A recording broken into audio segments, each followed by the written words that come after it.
You are now listening to the War Report Podcast Network. What is up, everybody? Welcome back to the College Loop Podcast, episode 97 of the College Loop Podcast. We are getting ever so closer to that episode 100. Still trying to debate what we're going to do for it, like something special for it, but that time is ticking away, so we really need to decide what we're going to do for that. Yeah, that's literally next Saturday night. Yeah, it is. Or next Sunday as it comes out. Yeah, that voice sounds familiar to you. That is Daniel, who, it's been 3 episodes since you've been with us, Daniel? It's been 3, just kind of life, getting ready to get back to Auburn. Has gotten in the way. A lot of things going on, but I'm back. Should be back full time officially as the summer's over. Great to be back in the state of Alabama. Looking forward to being back on the plains. 1 week from now, I'll be back on the plains. Cannot wait.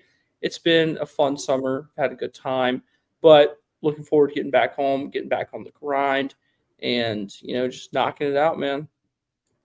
Well, and when you bring up great time and, Auburn and all those key words real quick, let me just say real quick, if you've been living under a rock, Auburn recruiting has been going, it's a dead meme from my heyday as a youth, has been going sicko mode, if you will. Oh my God.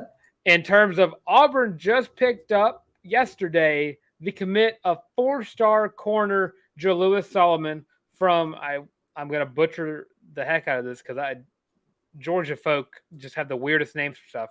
Schley County High School in Ellaville, Georgia, 6'1", 185, chose Auburn over the likes of South Carolina and Florida State, and dude is a heck of an athlete. I mean, last year as a junior, he plays wide receiver as well, if you didn't already know that. Caught 86 passes for 1,200 yards, 10 tutties for Schley County that went 12-3 and played in the D2 or the Class A D2 title. And on defense, he had 29 tackles, 4 pass deflections, and 3 interceptions, and he returned a kickoff for a touchdown. So all great stat lines for that, and a little relationship pipeline. He is the brother of Zykevius Walker, who is a defensive lineman at Auburn. So a lot of family ties going on there. But the key thing about this pickup is it has rightfully ticked off South Carolina fans.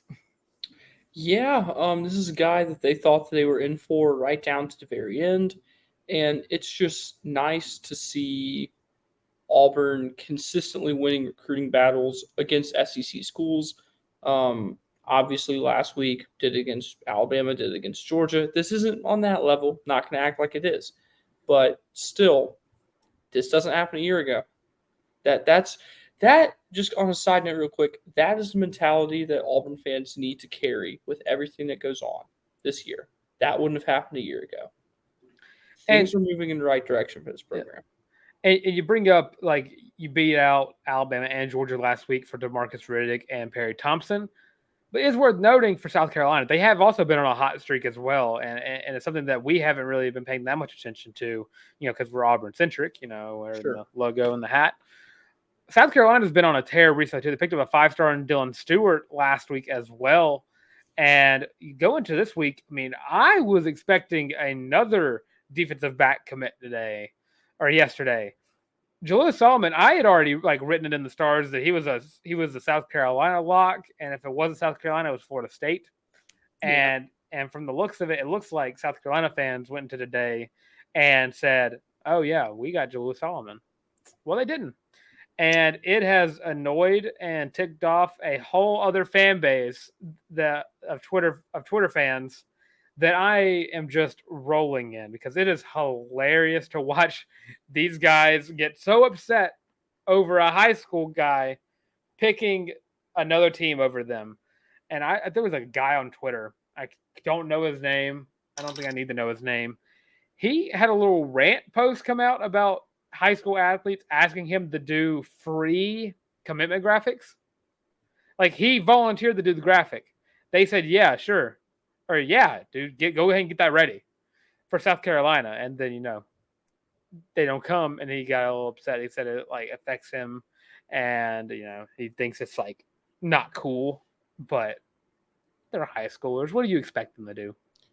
Yeah, just I'm sure Jalewis Solomon had an Auburn graphic, a Florida State graphic, and South Carolina graphic ready. And personally, if you're a grown man getting upset by things that high schoolers do, you just kind of need to take a look in the mirror.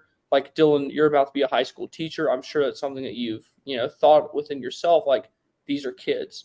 Anything they say or do, I need to take with a grain of salt because they're kids and it doesn't matter. So this guy just needs to grow up. Yeah, and we've seen that from two other fan bases in this recruiting cycle, as it stands. But it is worth mentioning Auburn did pick up Jalewis Solomon, who I was less confident in, and I was more confident in the fact Auburn's going to get KJ Bolden, who did end up going to Florida State, which I don't think is that huge of a loss. I think leaving Big Cat weekend, I think the hype of Big Cat really got to KJ and to the Auburn fan base, because we went into last weekend like, oh yeah, we got KJ Bolden in the bag, dude. He's coming to Auburn. Auburn Larck. But people don't. Georgia lost him to Auburn and Florida State. Florida State has been his dream school for I think his entire life. If you missed, I'm getting that from Caleb Benson. And if you missed that interview with Caleb Benson, he's a great recruiting analyst. He knows more about recruiting than literally anybody in the College Loop combined. So of course, go follow him. You can always give a shout out to Caleb. And go check out the last episode where we interviewed him as well. But yeah, KJ, it's not a huge loss. The only thing that would have really helped would have been the fact that it would have jumped Auburn up a lot, kind of. Yeah. Maybe a little bit. I don't know how much it would actually. But I mean, Auburn currently sits at 16th in the country, and it is only August. Yeah, kind of like referencing the first point you said, where after Big Cat weekend, a lot of people thought KJ was in the bag for Auburn. I feel like it's kind of a thing, like, you never decide to buy a car when you're on the lot, because he said, like, oh, I almost committed several times. Yeah, I just feel like that's one of those things, like, beforehand, his parents are like, whatever you do, like, do not commit while you're there. And that's completely understandable. Like, this is a big decision. Like, yeah, it's not binding until you sign a piece of paper, but still, it's a big decision.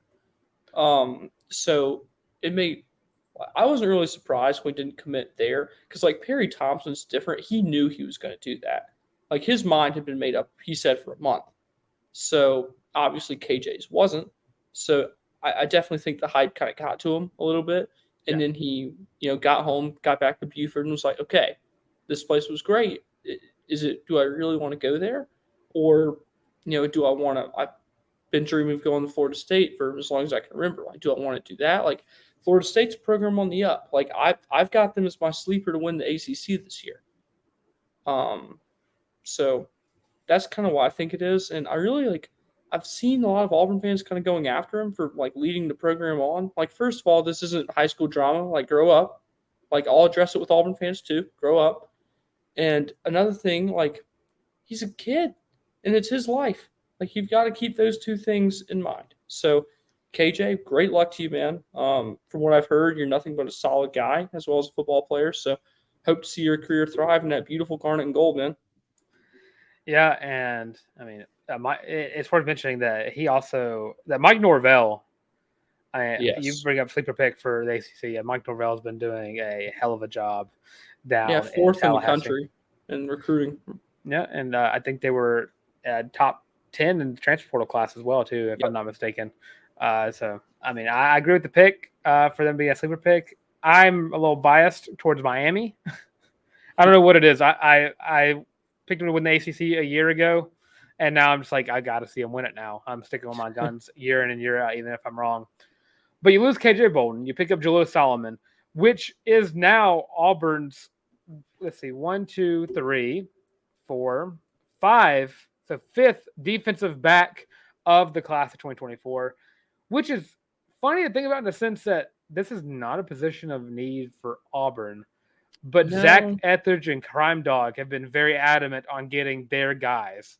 And when you watch Kinsley Faustin, the 3-star safety from Naples, you watch Jalewis Solomon, you watch Jaden Lewis, you watch Amon Lane, and you watch Jalen Crawford. I mean, those are guys, when you watch DBs who are coached by Etheridge and Crime Dog. Those are like their dudes. Like, Mhm. these are guys that maybe Jalen Crawford, maybe the only one that might be. Maybe he needs a little more time to develop as a coverage guy. But when you think of Auburn, has been one of the quietest teams in terms of defensive back production in college and the NFL. And to watch going into this year, DJ James, Nehemiah Pritchett, Keontae Scott, Jalen Simpson, so on and so forth, and all the names we always mention when we talk about great players on this Auburn defense. I mean, I think the defensive back room is like the first four when you talk about like best players on this defense.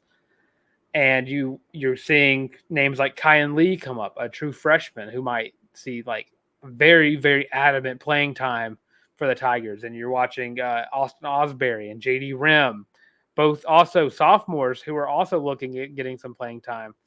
And now you get 2024, you have Jalen Crawford coming in, Amon Lane, Jaden Lewis, you have Jalewis Solomon all coming in. I mean, Auburn and Zach Etheridge, Auburn, and Crime Dog are all setting this football team up for like almost a decade worth of very solid defensive back room. And I mean, Auburn, I think they should be in the competition for DBU within a couple of years, right? I mean, Maybe not one or two, but like I'm not going to commit to that yet. But top 10. I'm saying top 10. Sure, 10.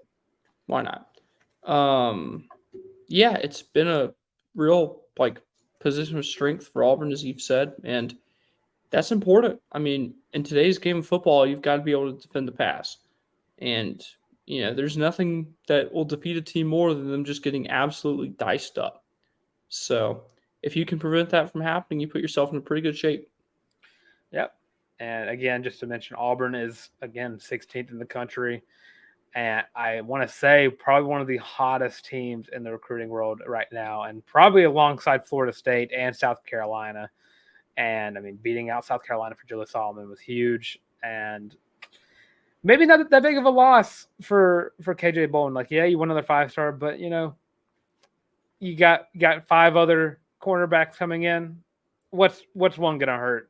Especially whenever he might not play day one. We don't for every other position Auburn has been recruiting, like linebacker and wide receiver, O-line. Even though Auburn hasn't got one yet, maybe some D-line. It's been kind of, I think playing time has been a key like necessity of a lot of like Hugh Freeze's recruiting tactics, and it's kind of hard to promise playing time in this Auburn secondary because it has just been so loaded. So, I mean, you give these other guys time to develop. I mean, Auburn fans might forget about KJ Bolden in a few years unless they play Florida State some way or somehow. Yeah. So, yeah, not that big of a loss. There's a lot of other guys Auburn is currently recruiting. Some other 5-stars. Camarion Franklin, who Auburn is making up ground on. There's some warm interest going on there per 24/7. So, I mean, not the end of the world. A lot more. This recruiting cycle is nowhere close to being finished. And even if Auburn didn't want KJ Bolden, or not that they didn't want him, even though they can't promise him to start, I mean, we've seen it happen in the last, I don't want to say it, 9 months. That Hugh Freeze is not afraid at trying to recruit commits from Florida State. Kildrick Falk, cough, cough, wink, wink, But now to move from players of the future to players of the present, Jarquez Hunter has been a huge talking point over the past week at fall camp. And he has been in the building. Just let everyone know that. He's not practicing yet, but he is in the building. And it's just not something to panic about right now. I mean, the school's not going to really – they want everyone to kind of remain quiet about the whole situation. We're not going to talk about the situation that happened in detail. If you want to know what happened, look it up. But I mean, there's going to be some kind of punishment come up. It's not going to be anything strenuous. I mean, we've seen players do worse and get a slap on the wrist, miss a half of a game, miss a game. If he misses week 1, what's it going to hurt? Right. And at top to bottom, Auburn is not losing to UMass. I think I've heard a UMass analyst say that their ceiling is like 3 wins. Auburn is not going to be one of those wins with or without Jarquez Hunter, especially because Damari Alston is still very good. Jeremiah Cobb is going to be very good. And Brian Battie is also very, very good. There's a panic button somewhere in the hemisphere, but it is nothing that Auburn fans should be hitting right now for Jarquez Hunter. Is that? Am I being too preachy about that? I mean, I don't think so. I feel like it's. I'm trying to find a comparison for it in my head. I'm just kind of failing to do so. But I feel like if it was like going to be serious, we would know by now. If it was going to be he had to miss multiple games or even like kicked off the team or something crazy like that, like we would know. Matters like that tend to move pretty quick. It's when something's going slow like this, that's when you know, like, okay, the university's just kind of thinking like, okay, like what do we do? Like what is a good punishment here? Because you don't want to over punish, you don't want to under punish. So that's my prediction. I don't think he plays the UMass game. That might even be a bit extreme. I'm not really sure, but that's just what I'm guessing. I mean, it's a positive too, because in a sense, you don't risk getting hurt in a nothing game, really. Sure. And I mean, the first one that comes to my mind is Nick Marshall, whenever he got suspended for the first half of the Arkansas game, but Jeremy Johnson came in and he tricked the entire sports media world into making him a Heisman frontrunner the next year. So let's get Damari Alston the ball. Let's let Robbie Ashford run it out. I mean, Auburn's going to put up 50 this game. You're not even going to know Jarquez Hunter wasn't on the field because it's going to be score, UMass field goal, Auburn touchdown. Just bad. It's going to be a blowout. If they had to open the season with the trip to Cal, I'd be a little more concerned about it. Still, I think Auburn still takes that game. I don't know how Auburn's not favored to win this one. Like, honestly, like that's one of those, like, I'm not a betting man personally, and I'm not imploring you to do this, but if you want some easy money, go hammer Auburn on the line, because that's a lock. And I know locks. I am one. Okay, Lock's lock of the week. Lock's lock of the week for week 2 will be Auburn over Cal. Anyway, I don't think it's gonna be the end of the world. I really don't. Yeah, and again, nothing to panic about quite yet. Panic meters at a 0.5. But there is something to get all up in arms about in terms of fall camp. Auburn's equipment staff has shown the world a possibility that they are just keeping from us.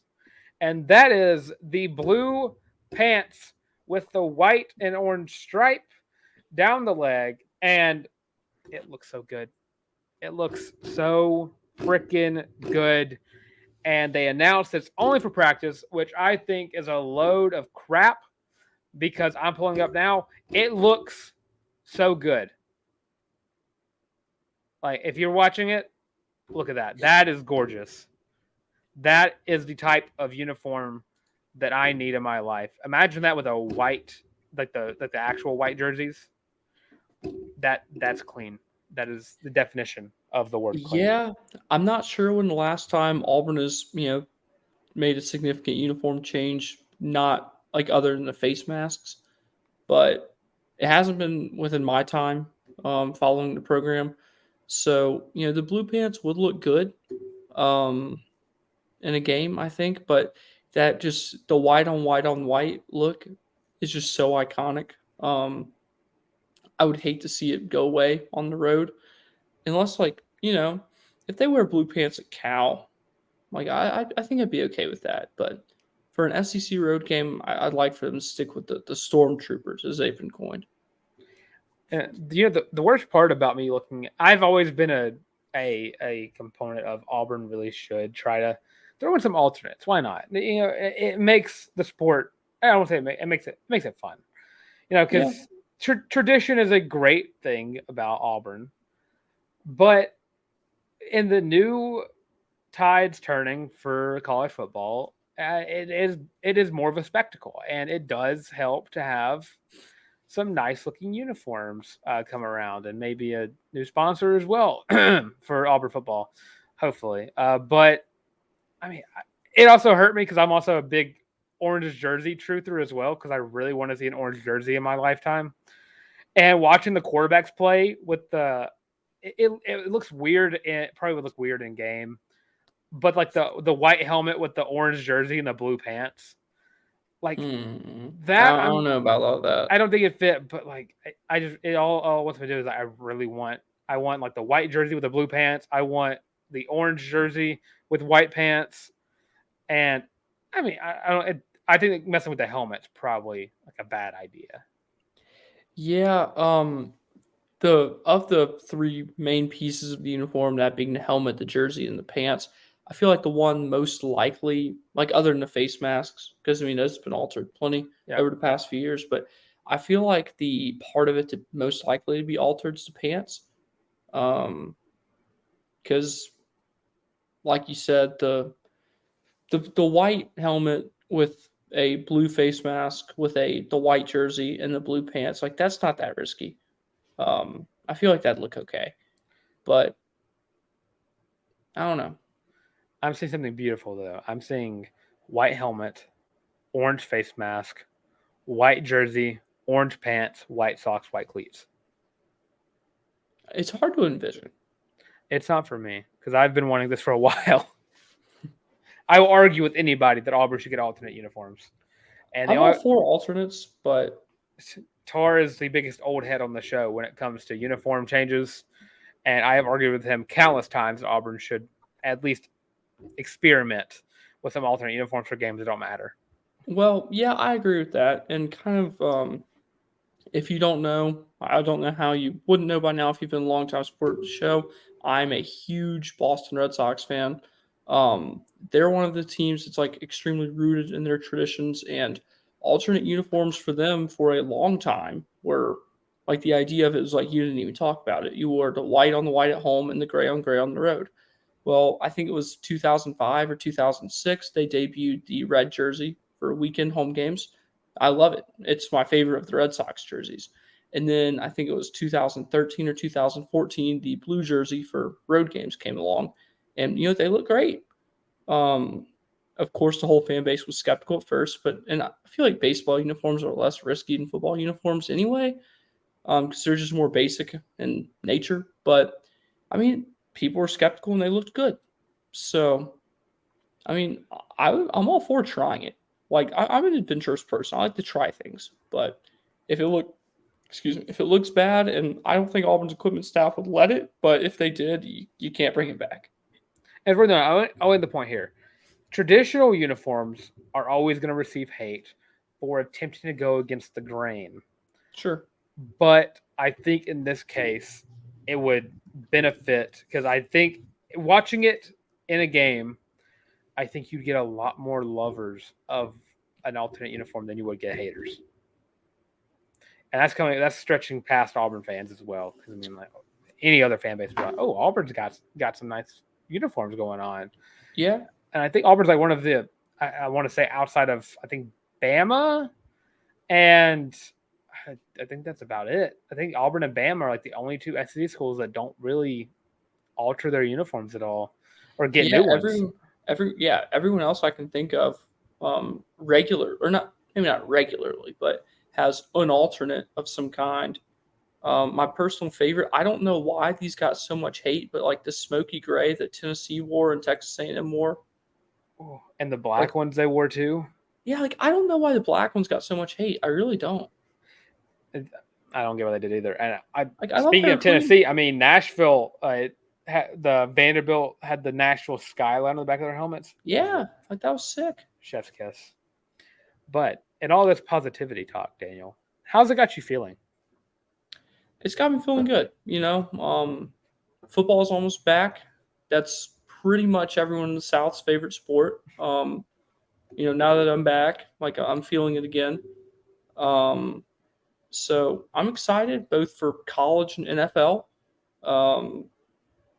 Dylan and I are pretty big rivals when it comes to NFL. He's a diehard Carolina Panthers fan. I'm a diehard New Orleans Saints fan. So there will be some banter back and forth this year. Looking forward to that.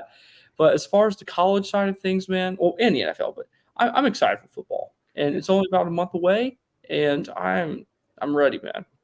Would you say you're feeling a little loopy? I'm feeling loopy. Feeling a little loopy. Well, Daniel, do I have the shirt for you? Oh, you do? I'm going to throw up the graphic. Feeling Loopy shirts are on sale for $25 on thewarreport.com. We got our shirts. They are so freaking comfortable. I don't think it's my favorite shirt that I own, and I'm not just saying that because it's got my logo on it. It is a comfy shirt, and it is the best shirt. I just messed up the graphic. There we go. Put it up one more time. It's got 5 colors. You have the navy, the heather navy, black, heather black, and of course you got the heather gray. They are gorgeous. Please go get you one. It's in the description below if you want to go straight there, or if you want to go check out some of the other works by the War Report, go to their website, go to their shop. Shop around a little bit. They got some cool stuff over there as well, but especially the Feeling Loopy shirt, because them things. I said it last show. They're just too comfy. They're way too comfy. I wore mine yesterday, and it's already back in the washing machine. So I can wear it this week. It's a shirt that's a necessity of any week that I desperately need a comfortable shirt, especially with school starting back up soon for me. And kids are a little stressful, so I'm going to need a shirt that's comfortable for me to wear. Absolutely. But now to go from a positive topic to a not so positive topic, we are going to be previewing the linebacker room for the Auburn Tigers, a position that I'm not very excited to watch play this year. I got to be real. I think that this is probably the position room that I'm the most like, oh God, like the defensive line and the DB room are going to have to pick up some slack. And that's not me hating. That's just telling it like it is. Sorry, go ahead. And it's been a big position of need as well in recruiting. I mean, you can tell with the 2024 class, you had DeMarcus Riddick, Joseph Phillips, D'Angelo Barber, and I think I'll make sure I'm not forgetting one while I'm Yep.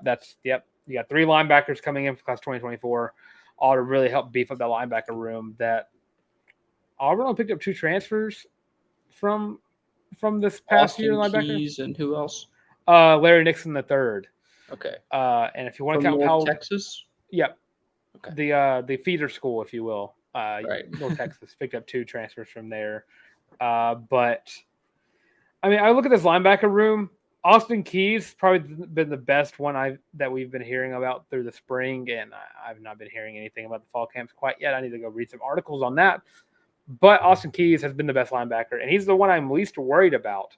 But in a 4-2-5 defensive formation, I mean, you have a strong side and you have a weak side, or a middle and a weak. It depends on the formation.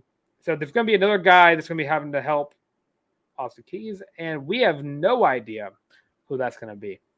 And because I think fall camp or spring camp, it's been Austin Keys and blank running first team, and it just interchanging cycle of just who fits the best with Austin Keys, because all of these guys are not really, I don't say SEC caliber, but compared to what Auburn has had in the past, I mean, coming from, I don't want to say Jake Holland, but Jake Holland from, I want to say last year, Papo and Deshaun Davis and Trey Williams. I mean, Auburn has always had that guy at linebacker.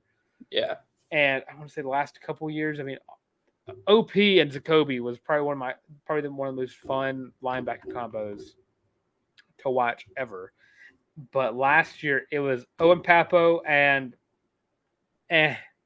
just whoever played there was But the only other player that I've been hearing not negative things about has been Robert Woodyard. He's probably the youngest one of the other 5 that I've been hearing about. I think 2021 class, the guy who flipped from Alabama. And after that, I mean, Larry Nixon III has, I think he came in. Did he come in after A-Day? Yeah. Remember that correctly? So you haven't seen a lot of him. Eugene Asante, he came out. He's been working out. That's all I got from him so far is just a picture of him because someone like compared him to Owen Papo, and I was like, please, love of God, do not do that.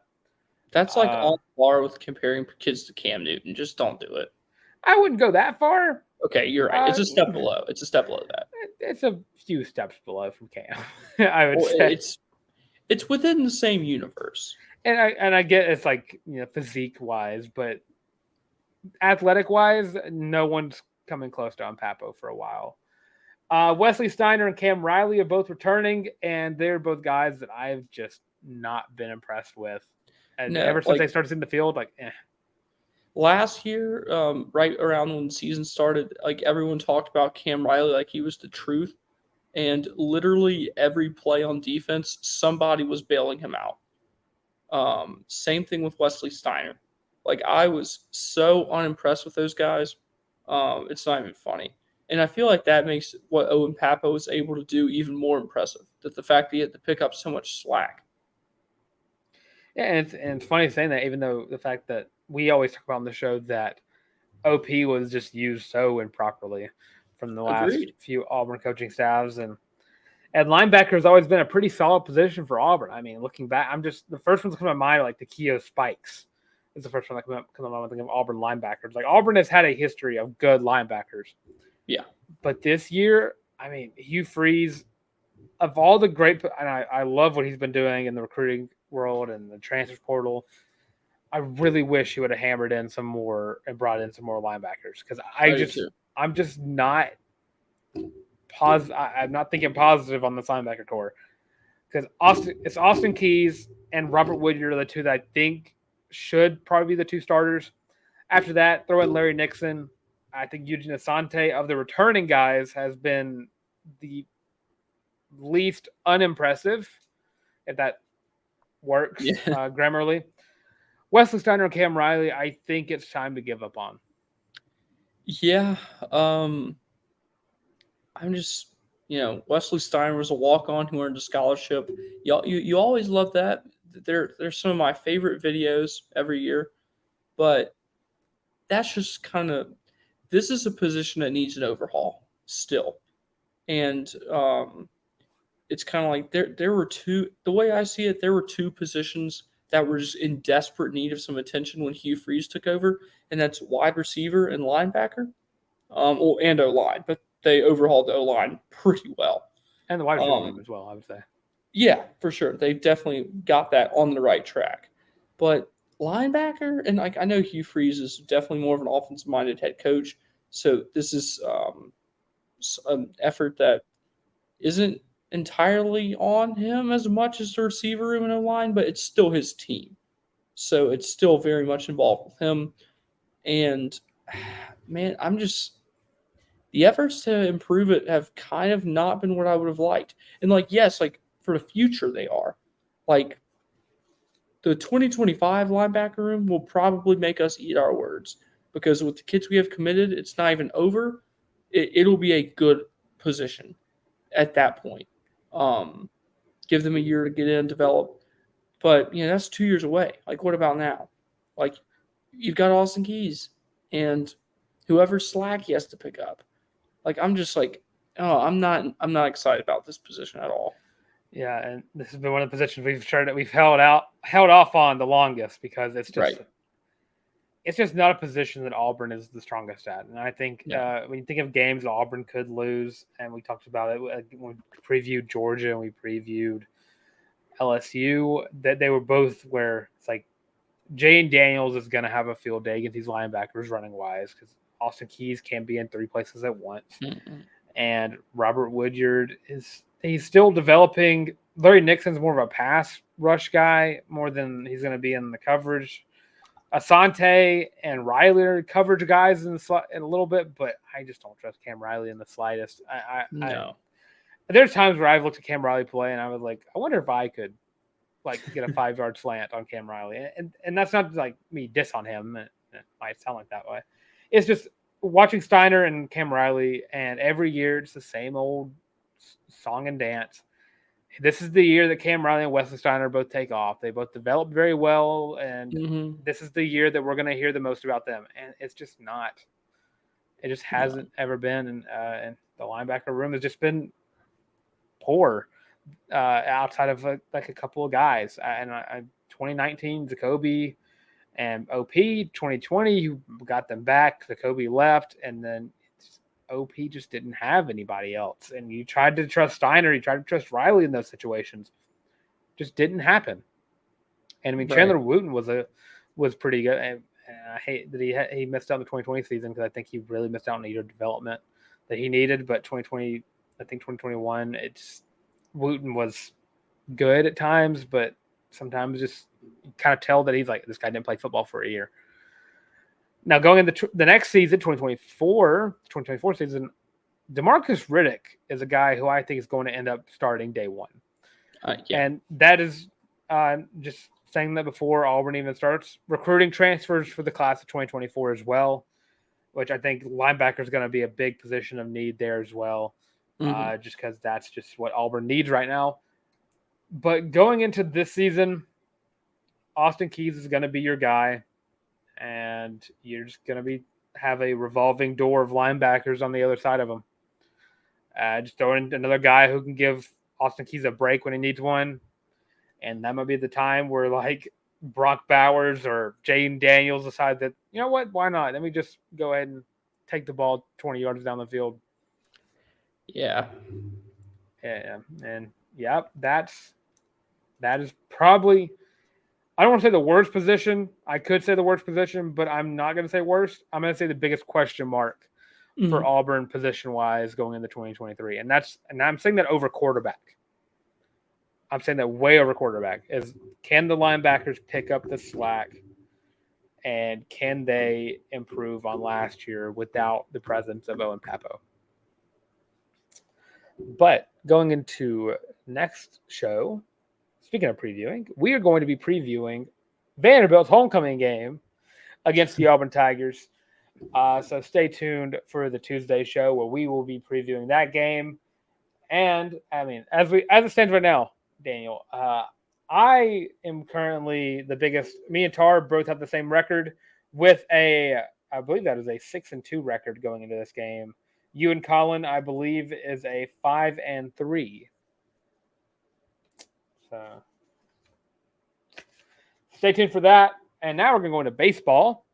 So shooting it over to the Diamond, where a little bit, that's men's basketball. There we go. Shooting over to the Diamond, where Auburn has announced they will compete in the Jacks College Baseball Classic against Iowa, Wichita State, and UVA. And I hate that I just lost that graphic. Where did it go? But Daniel, just how huge is this to play in Jacksonville for one thing? I mean, you get a nice little beach trip, and you get to play teams that I'm not too familiar with. Iowa, Wichita State, and Virginia's baseball programs. Well, I know Iowa, or I'll start with Virginia. Virginia is a team that was pretty good last year. If I remember correctly, they hosted a super regional, I think. So a pretty solid program there. Iowa, they've made some tournaments in the past few years, I think. Yeah. So, and in Wichita State, they're just kind of one that they're not nearly as good as they are in basketball, but that's a solid little baseball program. So definitely a chance to get some looks in against some different opponents who you wouldn't see normally. And, I think it's a good opportunity for, Auburn to play on the neutral site. Ultimately, I like this better than opening up the year at home with a series against a team like USC, which, that was cool. Or no, Indiana. That was really cool that got to happen. But ultimately, I think I like this a little bit better. For the 2022 season, Auburn kicked it off in Arlington, Texas. I forget who they played, but it was kind of a very similar thing to this. So I'm excited for it. I think it'll be very beneficial. Yeah, but I got the dates pulled up. It's going to take place February 23rd to the 25th. Auburn will take on Iowa Friday, February 23rd at 5 p.m. Then Saturday, you got Wichita State at 11 a.m. And then you got a Sunday game versus Virginia at 3. So tickets are available now. So if you want a nice little trip to Jacksonville, Florida in February, nice little 3-day trip, and it's nothing but you and Auburn baseball. And speaking of Auburn baseball, you're going to keep it there where Cole Foster has been tearing it up in the ACL league. I like a little joke I read there, but I shouldn't get it. Tearing ACL. Yeah. I thought it was funny, but okay. So I want to say it was been 7 games for the San Francisco Giants ACL team. He has seen the ball. He's seen the plate 30 times, gotten 8 runs, 10 hits, 3 home runs, 2 doubles, has a batting average of .333 and 10 strikeouts. But let's see, on base plus slugging is a 1.055, and he's slugging at a 0.7. So I'd say Cole Foster's doing pretty well for himself. And he was the first Tiger off the board. Am I correct in that? He was. Yep. So Cole Foster doing what Cole Foster does best, and that is showing how much he hates the baseball itself. Just hitting it clear over fences. And he hates trees. He's doing good.